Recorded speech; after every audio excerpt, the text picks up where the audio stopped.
Skinwalkers. Saludos Raptor Gamer, te quiero compartir esta historia personal. Quizás alguien esté viviendo el mismo problema que yo viví hace algunos años atrás y tal vez, solo tal vez, al escuchar esto, les ayude a entender lo que les sucede. Crecí en Ciudad Juárez, puedes llamarme Marcos. Siempre viví allí con mi madre, ya que mi padre Ramón murió en circunstancias extrañas, cuando yo era un pequeño de tan solo 9 años. Somos de esos tercos campesinos que nos embarcamos en la onda de los viveros para revivir la agricultura en el valle y vivíamos en paz hasta aquel día en el que recibimos esa carta del norte. Mis ancestros por el lado paterno son navajos. Mi abuelo vivía en Santa Fe, Nuevo México, y nos envió a Ciudad Juárez luego de la muerte de papá. Él estuvo siempre pendiente de nosotros. Según él, nos cuidaban de las fuerzas oscuras que se llevaron a papá. Compramos un rancho en el valle y yo me hice adulto y agrandé la familia, con una esposa que amo y admiro muchísimo y 3 pequeñuelos que son mi alegría. Hace unas semanas, ya en la tarde, mamá llegó de la ciudad con una carta en la que se nos comunicaba que el abuelo había muerto. Nos llenamos de tristeza. Siempre le dijimos que viniera a vivir con nosotros, pero solo venía de visita por 3 días y se regresaba a su rancho. La carta también decía que el cadáver estaba en la morgue y debíamos retirarlo para darle sepultura. En ese momento nuestra rutina de campo se alteró. Le debíamos mucho al abuelo y por lo mismo decidimos viajar para realizar todos los trámites para su descanso final. Nuestro rancho quedó encargado con uno de mis más fieles capataces y emprendimos el recorrido. Yo ya tenía 35 años, pero el corazón se me hacía agüita al pensar en la figura paterna que siempre tuve, la de mi abuelo. Ya no estaba más con nosotros. Me recorría la mente el recuerdo de la desaparición de mi padre. Sí, esas fueron las extrañas circunstancias en las que murió, desaparecido. Un día no llegó a casa. Me cuentan que lo buscaron por todos los lugares en el que él solía ir por su trabajo, el de policía, pero nunca más apareció. Luego de varios meses, la ciudad lo declaró muerto para dejar de pagar su salario en ausencia. Como te dije, el abuelo ya había hecho los arreglos para nuestra mudanza, temiendo que quienes habían desaparecido a mi padre también vengan a por nosotros. El avión estaba por aterrizar y eso disolvió todos mis pensamientos. Debía estar atento a todo lo que implicaba un funeral y a procurar que mi familia no se vea afectada por lo repentino del viaje. Nos instalamos en el Hotel Coyote. Eran las 2 de la tarde y procedí a llamar al abogado que me había escrito la carta. Él insistió en encontrarnos de inmediato para preparar el funeral del abuelo, porque la morgue ya estaba presionando a su oficina para retirar el cadáver. Me pasaría viendo a las 3 de la tarde. El abogado Martínez llegó puntual. Su presencia era como si estuviera envuelta en un aura sombría que parecía absorber la luz de la habitación. Su rostro estaba marcado por líneas profundas, como si el peso de incontables secretos hubiera dejado surcos en su piel. Nos explicó todo lo que haríamos hasta el anochecer y que solo iríamos los dos para gestionar más rápido todos los trámites. Luego pasaríamos recogiendo a la familia para ir al funeral del abuelo. Mi esposa e hijos se quedaron disfrutando del hotel y nosotros salimos a cumplir con todo lo referente al abuelo.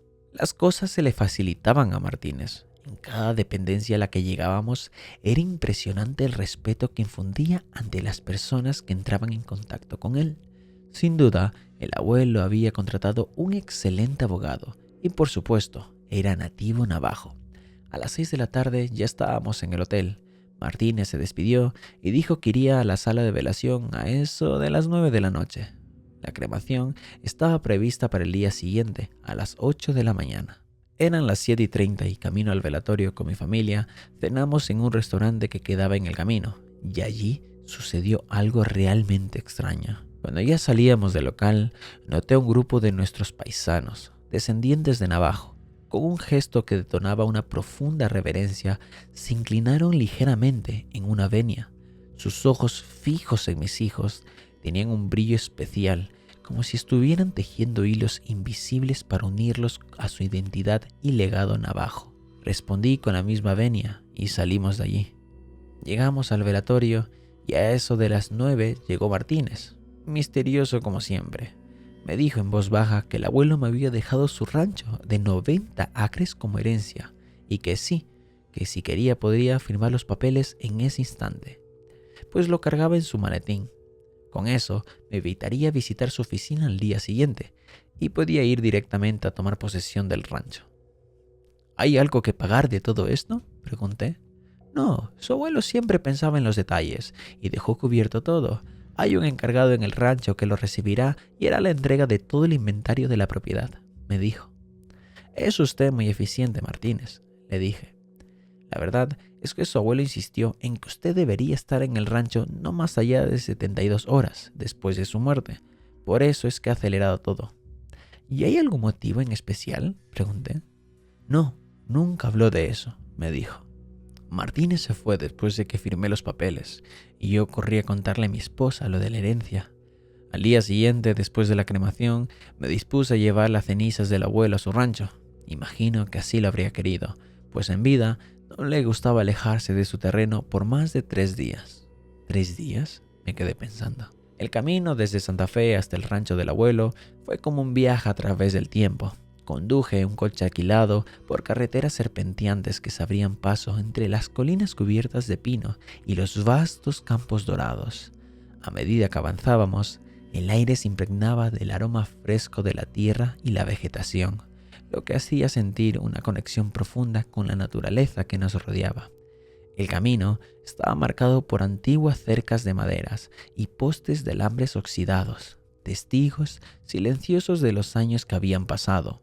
Fue un trayecto lleno de nostalgia y belleza, a un lugar que solo conocía por fotos. En la entrada del rancho me esperaba un señor que seguramente era el encargado de entregarme la posesión. Más allá, en una colina, pude divisar a un perro flaco como un galgo, pero enorme como un gran danés, que miraba fijamente en nuestra dirección. Buenos días, soy Marcos. ¿Es usted el encargado? Buenos días, don Marcos. Sí, soy Miguel, el encargado. Sigamos a la casa para hacerle la entrega del inventario de la propiedad. El tipo se acomodó como pudo en el coche y seguimos por un par de minutos sobre un sendero que nos llevó a la casa grande de mi abuelo. Recordé las fotos que mi abuelo me llevaba de aquel lugar al que nunca había ido de visita. El perro ya estaba allí y miraba la escena de mi llegada desde unos 50 metros de distancia. ¿Ese perro está en el inventario?, le pregunté riendo al encargado. ¡Ja! Es el ítem más importante del inventario. De hecho, hay una cláusula en que usted se compromete a cuidar de Normar, así se llama el perro. Si quiere conservar la propiedad, caso contrario, esta será vendida para cubrir los cuidados del perro. No se preocupe por él. El rancho produce lo suficiente para tener feliz a ese y a 1000 perros más. Además, es muy raro. Ni se acerca a la casa. Anda vagando por todo el terreno. La reunión fue ágil. La casa estaba muy bien conservada y tenía las comodidades suficientes para acoger una familia.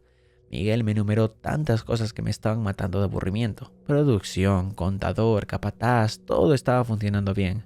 Me dio las llaves de toda la propiedad, bien etiquetadas cada una, pero me llamó la atención una que tenía forma de un perro, con el perfil similar al famoso Normar, que mi abuelo protegía hasta en el testamento. La tomé y me la quedé mirando distraído. Esa es la del estudio de su abuelo. Está en el piso de arriba, dijo Miguel. La reunión siguió hasta el atardecer. El capataz nos mantuvo bien alimentados durante toda la jornada y nos había preparado habitaciones para todos. En la noche, antes de ir a dormir, nos tomamos un café frente a la casa, al aire libre, mientras conversábamos con Miguel y el personal de la casa. Escuchamos el aullido de un perro que sonó muy feroz. Pregunté si había lobos por el sector y todos rieron. Me explicaron que era el perro loco que el abuelo había adoptado. Todos pensaban que ya estaba viejo y le daba por aullar, que era normal escucharlo al inicio de la noche, pero que enseguida se tranquilizaba. Al día siguiente salimos temprano con mi esposa, llevando las cenizas del abuelo para enterrarlas bajo uno de los grandes árboles que había en el rancho. Tomamos un sendero y nos adentramos en la propiedad. Veíamos como a unos 50 metros nos seguía Normal. Esperamos para que nos diera alcance, pero él también se detuvo. Entonces entendimos que aún no entraba en confianza como para caminar en nuestro lado. Llegamos al gran árbol que buscábamos. Hice un hoyo con la palita de mano que habíamos llevado para ello y deposité las cenizas del abuelo allí, cubriéndolas con tierra. Tomé de la mano a mi esposa y nos quedamos en silencio. El perro se acercó y se acostó muy cerca del nuevo sitio de descanso del abuelo. Ahora que lo veía de cerca, pude notar lo maltratado que estaba y lo especial de su apariencia. Era un cruce tenebroso de perro, coyote y lobo. No sé en realidad, estaba bien feo, pero se le notaba personalidad. Si no nos hubieran dicho que le pertenecía al abuelo y nos los hubiéramos encontrado solo en el bosque, nos habría dado un terror de solo verlo. Pero allí estaba, con su apariencia tosca y con una mirada llena de melancolía, por lo que me dio el impulso de querer acariciar su cabeza y me acerqué un poco.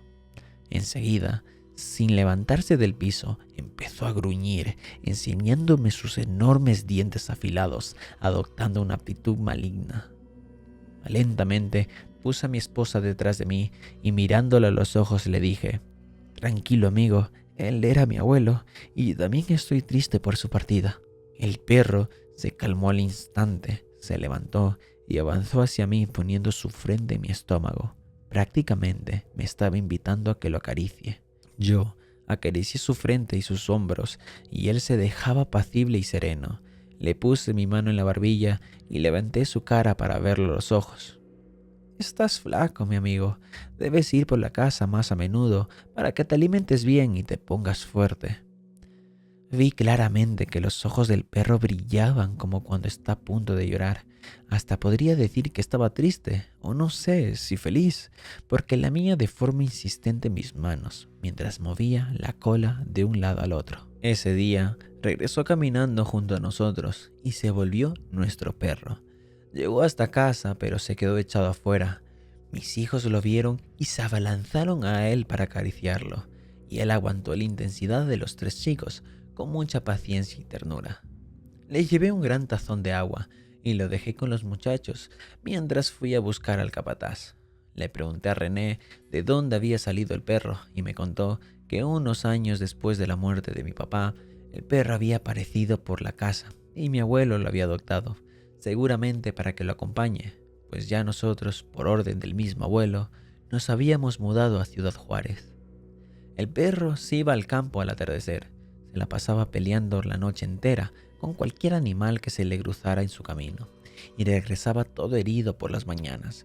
Por eso es que tiene tantas cicatrices y está todo rengo y flaco. Ya no sale a pelear, ahora está más tranquilo, pero ha quedado bien feo el pobre, de tanta bronca. Me pareció que había sido una gran compañía para mi abuelo. Lo que no entendía es que aún estuviera vivo, pues ya habían pasado unos 25 años de aquello y los perros no viven tanto. Quizás es extraña mezcla de razas, pensé. Decidí revisar el estudio del abuelo. Al día siguiente me di a Ciudad Juárez, pero antes quería ver cómo organizaba sus asuntos el abuelo. El resto del día trabajaría de oficinista allí. El estudio estaba impregnado de las antiguas tradiciones navajas. Al entrar, el aire se volvía espeso, cargado de un olor a hierbas rituales. Las paredes estaban adornadas con pieles de animales y símbolos místicos grabados en madera, mientras que estanterías llenas de libros antiguos y pergaminos amarillentos ocupaban cada rincón. En una esquina, un altar dedicado a los dioses ancestrales mostraba figuras talladas en troncos y pequeñas ofrendas de fruta ya secas y montes marchitos. Entre los objetos dispersos por la habitación se podían encontrar cuchillos ceremoniales y extrañas figuras de criaturas mitológicas, evocando la presencia de los cambiapieles o skinwalkers, seres de la mitología navaja. Toda la estancia parecía ser un portal hacia un mundo de misterio y magia ancestral, donde los límites entre lo humano y lo sobrenatural se dibujaban en la penumbra. Me dirigí a la ventana para correr del todo las cortinas y abrir los cristales. Solo se necesitaba un poco de luz y aire fresco para cambiar el ambiente. En el escritorio de mi abuelo había un tapete verde que protegía la fina madera del mueble y sobre él un ciento de papeles, libros y documentos. de los cuales me llamó la atención un sobre amarillo que tenía un perro dibujado, muy parecido a la figura que de lejos proyectaba Normar. Del monograma del perro en el sobre resaltaba mi nombre. La misma figura estaba dibujada varias veces en el tapete y la iba descubriendo cada vez que apartaba algún papel o libro de la superficie. Sin duda, el perro era algo importante para el abuelo. Abrí el sobre que estaba dirigido a mí y encontré varias hojas manuscritas que me senté a leer enseguida. Marcos, ahora que eres un adulto y que seguramente yo ya no estoy en este mundo, debo contarte algo que había decidido mantener en secreto, pero que estos últimos años he llegado a la conclusión de que tienes el derecho a saberlo. Cuando tu padre desapareció, él lideraba una lucha que teníamos en la nación navaja con unas empresas agrícolas extranjeras que, con su poder económico, querían expulsar de estas tierras a los nativos navajos. Para ello, cometían toda clase de atropellos, al punto de asesinar a los líderes de nuestras comunidades. Luego, cruzaron una frontera a la que jamás debieron acercarse. Contrataron brujos oscuros para doblegar el espíritu de los navajos y empezó una guerra entre el bien y el mal, en la que tuvimos que recurrir a nuestros protectores, nuestros chamanes más sabios, quienes convocaron a los espíritus cambiapieles de entre los nuestros, unos guerreros con poderes sobrehumanos que, aunque peligrosos, nos darían ventaja sobre el nuevo enemigo oscuro que nos amenazaba. Y tu padre fue uno de los escogidos. Yo no pude ir a aquella batalla, pues la condición de ser un cambiapieles se salta una generación. ¿Qué era lo peligroso de este poder para los guerreros?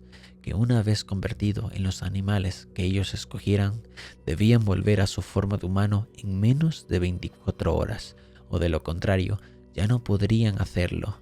Tu padre era un gran guerrero coyote, y al primer día en el campo de batalla se descuidó del tiempo de la transformación y ya no pudo regresar a su forma humana. La furia que lo invadió lo hizo pelear con una fuerza nunca antes vista, lo que nos hizo ganar aquella batalla en el sitio Meseta sin agua. Por eso les ordené dejar la casa y mudarse lejos, para que estas fuerzas oscuras no vengan por ustedes, para así poder controlar al fiero guerrero que nuestro lado tenía. La guerra con la oscuridad duró 10 años hasta nuestra victoria final. Luego de esto hubo un pacto de paz que debe regir para siempre. Es justo que sepas que tu padre es muy venerado en la nación navajo y que después de guiarnos a esa victoria, regresó a casa. Ahora, el hecho de permanecer en su lado canino por tanto tiempo le ha hecho olvidar su pasado humano. Hoy no hay nada de Ramón en ese perro que encontrarás en el rancho. O quizás sí. Eso deberás averiguarlo con el tiempo. El rancho ya es un lugar seguro para ti. Me voy tranquilo porque ahora tu padre, el más fiero de los cambiaformas, será quien cuide a tu familia. Al terminar de leer el escrito, había unas cuantas lágrimas rodando por mis mejillas. Bajé de inmediato a ver al perro y allí estaba, jugando con mis hijos y mi esposa. Mi padre había sido un temible guerrero cambiaformas y ahora jugaba con sus nietos, que también tenían ese poder. Ahora comprendía también el porqué del nombre del perro. Era Ramón al revés. Normar aún vive, pero ya se cansa más rápido que antes y camina lento. Los navajos de la zona me dicen que pronto mis hijos van a estar listos para asumir su poder y sé que el espíritu de mi padre les ayudará a controlarlo.